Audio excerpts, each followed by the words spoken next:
Remember that hot start by Thornton? The Clippers made 4 shots to start. They've only made 2 since, one of them by Barron. Penetrate and bingo.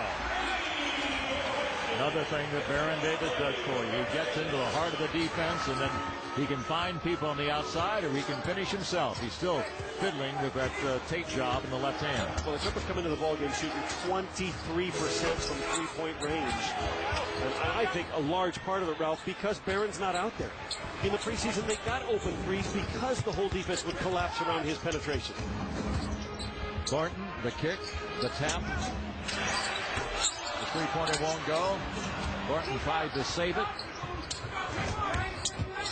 Oh, that's another nice look inside the Millsap. Gets a bucket, and Canby gets the foul. Utah still runs selectively and does it pretty well.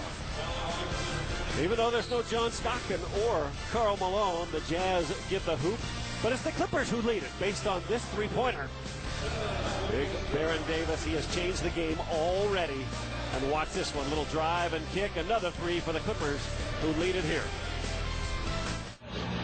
Late in the first, Clippers up by 3. Let me bring in the 4th member of our broadcast team, keeping track of the Utah Jazz tonight. Here's Chris McGee. Chris? Thanks, Ralph. You know, Andre Kirilenko's been asked the same question every day for a month. How does it feel to come off the bench and be the 6th man? He says his answer continues to be the same. He doesn't really like it. He doesn't dislike it. He doesn't think anything bad about it. One thing he says is a positive is he gets to watch the flow of the game, see the style of the game, and he's better prepared to attack it.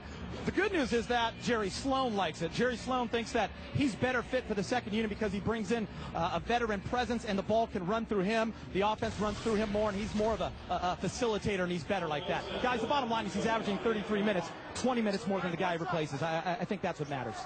He is really such a gifted player. He helps his club in so many different ways that don't necessarily show up in a score sheet, right? Yeah, he's filling up the stat sheet. He's rebounding, he's got block shots, he's got assists. I mean, one way to look at it, it's either a demotion or it's a nod to his diverse skills. And I think that's what Sloan and Kirilenko have chosen to view it, that he really is more beneficial to the team because he can do so much. Davis with a marvelous feed to Canby. Nobody else in the Clipper roster can make that play. No other Clipper point guard, I don't think, ever can make that play. Well, the Clippers have yet to shoot 40% or higher in a game. Well, they will tonight. Yeah, and you know what?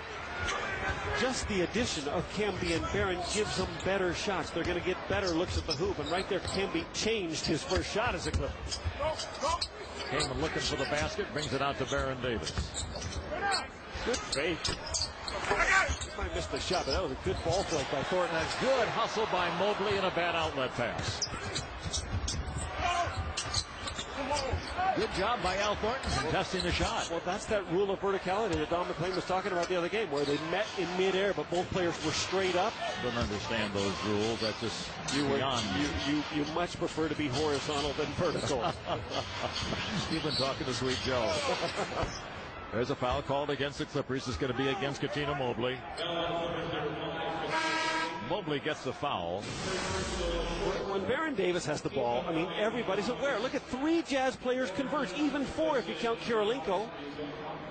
And he can find anybody.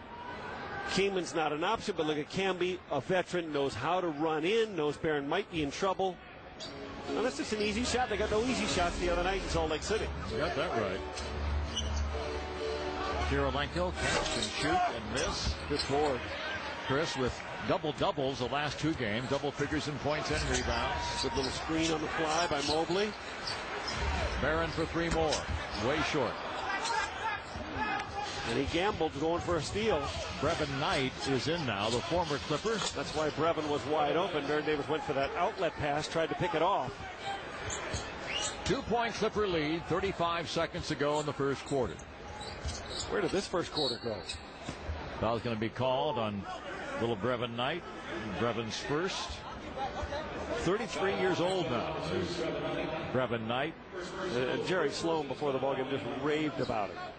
Said this man knows how to run a team. Oh, he does that. He said he knows how to run a team, and I can't not have him on the floor. Let's check in again with Chris McGee. Chris? You know, Ralph, Brevin's playing with his 9th team in 11 years. He'll have to go through playing his former team 21 times this season. And, you know, Mike is right. Jerry Sloan just loves this guy. He says he knows how to run a team. But the funny thing was when I was walking back with Ronnie Brewer to the locker room and I was trying to talk about Ronnie Brewer, he talked to me about Brevin Knight. Says he's learned a ton from this guy, and it's only been a couple of months that they've been together. Well, he's from Stanford.